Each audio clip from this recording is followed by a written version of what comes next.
हार्दिक बधाई और शुभकामनाएं देता हूं। आप सभी जानते हैं कि राजस्थान आन बान और शान के अति सत्कार की पधारो हमारे देश की संस्कृति के अपनापे की धरती है। कवि कन्हैयालाल सेठिया ने राजस्थान के बारे में अपने इन काव्य पंक्तियों में ठीक ही कहा है, आ तो सरगा नहीं शरमावे, इरो जस नर नारी गावे, इन पर देव रमण ने आवे, धरती घोरा। अर्थात राजस्थान की भूमि के आगे स्वर्ग भी कुछ नहीं है।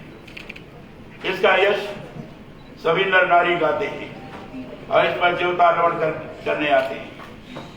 ऐसी है यह धरती घोर। इस महान राजस्थान की धरती पर मैं आप सभी का हार्दिक अभिनंदन और स्वागत करता हूं। राजस्थान ने देश की सेनाओं में सबसे अधिक बहादुर सैनिक दिए, तो देश को सर्वाधिक उद्यमी भी इसी धरती ने दिए। खनिज, तेल, प्राकृतिक गैस, सौर और पवन ऊर्जा आदि के भी यहाँ अथाह भंडार है। देश और दुनिया का ऐसा कोई हिस्सा नहीं है जहां राजस्थान के बाशिंदे नहीं पहुंचे। अपने उद्यमिता के गुणों के कारण मारवाड़ियों ने देश भर की अर्थव्यवस्था में ही महती योगदान नहीं दिया है, बल्कि स्थान विशेष की प्रगति में भी विशेष योगदान दिया है। इससे बड़े गर्व की बात है और क्या होगी कि आज देश और दुनिया का हर दूसरा बड़ा उद्योगपति राजस्थान से है। यह राजस्थान का वैश्विक क्षेत्र है और इसलिए राजस्थान को मैं प्रणाम करता हूं, अभिनंदन करता हूं।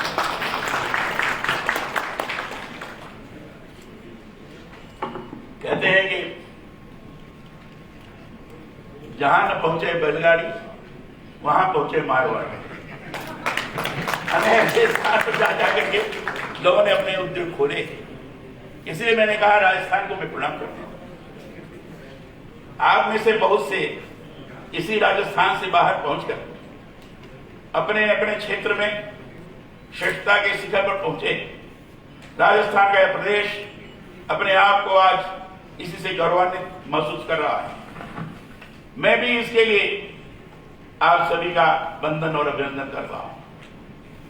कोरोना के विकट दौर में हमारे देश ने अपनी इच्छा शक्ति और विश्व नेतृत्व करने के लिए आगे आकर परस्पर सहयोग के लिए हाथ बढ़ाए हैं।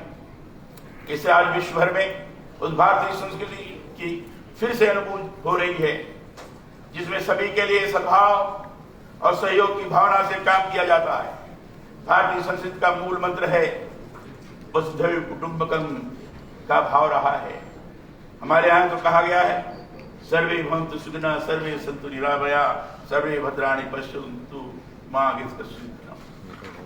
अर्थात सभी सुखी हुए, सभी रोग से मुक्त रहे, सभी मंगलमय घटनाओं के साक्षी बने और किसी को भी दुख का भागी न बनना पड़े।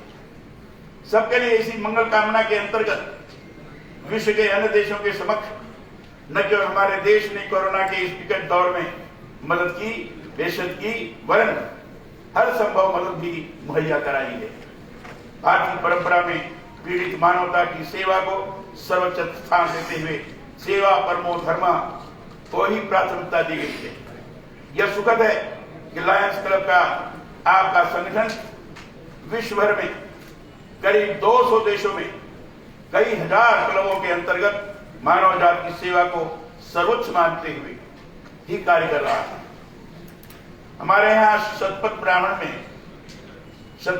में 4 ऋणों की बात कही गई है।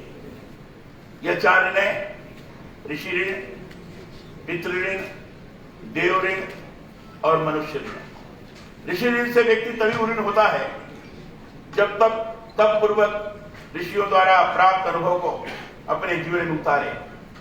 इसका अर्थ है जीवन से जुड़े ज्ञान से आलोकित होते हुए हम कर्म करें। इसी से इस ऋण से पूर्ण हो सकते हैं। पितृ ऋण का वास्तविक अर्थ है परिवार भाव के प्रति दायित्व बोध। आदमी अपने आप में इकाई नहीं है, वह समाज से संयुक्त होकर ही अपनी सार्थकता सिद्ध कर सकता है। यह ऋण समाज के प्रति अपना दायित्व बोध समझते हुए जरूरतमंदों के काम आने से उतर सकता है। तीसरा ऋण है देव ऋण।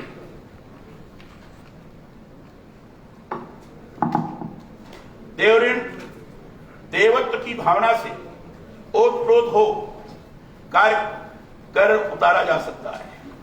व्यक्ति उसी क्षण देवता हो जाता है जो विनय भाव रखे और किसी को कुछ दे भी रहा है तो उसका अभिमान नहीं करे।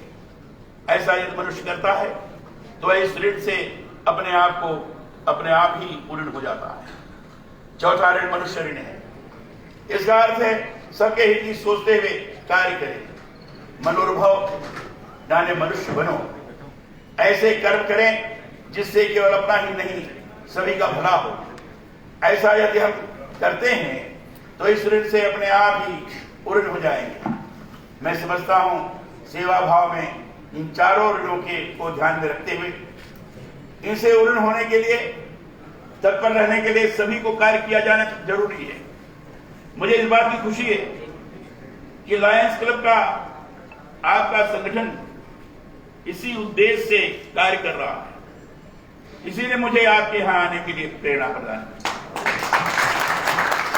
मुझे ये जानकर भी अत्यंत खुशी है कि लायंस क्लब दिल्ली वे शाकाहारी भोजन और शाकाहारवाद वेजिटेरियनिज्म के लिए कार्य करने के साथ ही समाज के वंचित वर्गों विशेषकर बच्चों और महिलाओं के उत्थान का कार्य कर रहा है।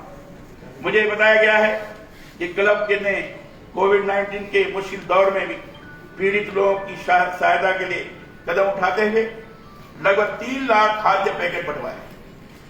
क्लब द्वारा स्वास्थ्य सुरक्षा, व्यापार वाणिज्यिक गतिविधियों के प्रसार, भारतीय संस्कृति के उत्थान, आयुर्वेद एवं आयुष पद्धतियों जैसे विषयों पर जन शिक्षण और जागरूकता के लिए किए जा रहे आपके कार्यों की मैं सराहना करता हूं। यह महत्वपूर्ण है कि लायंस क्लब दिल्ली वेज के चार्टर अध्यक्ष लायन गौरव गुप्ता राजस्थानी अकादमी नई दिल्ली के अध्यक्ष रहते राजस्थानी कला संस्कृति के प्रसार के लिए कार्य कर रही है।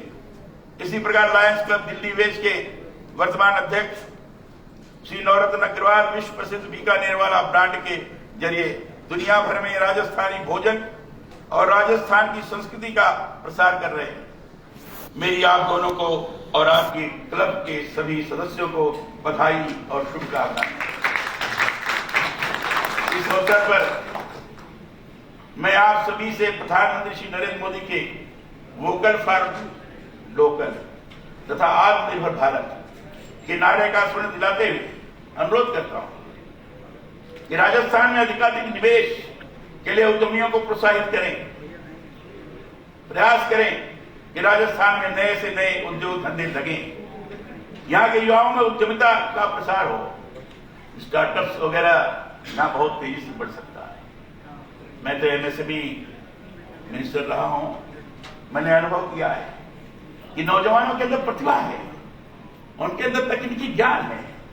स्किल डेवलपमेंट के आधार पर उनको अगर थोड़ा सा प्रोत्साहन प्राप्त हो और सहायता प्राप्त हुई तो निश्चित रूप से आगे बढ़ सकते हैं और छोटे छोटे उद्योगों के माध्यम से देश को प्रगति के पथ पर ले जाने में सक्षम हो सकते हैं। आज मैं भारत के नारे का स्मरण दिलाते हुए अनुरोध करता हूं कि राजस्थान में अधिकाधिक निवेश के लिए उद्यमियों को प्रोत्साहित करें।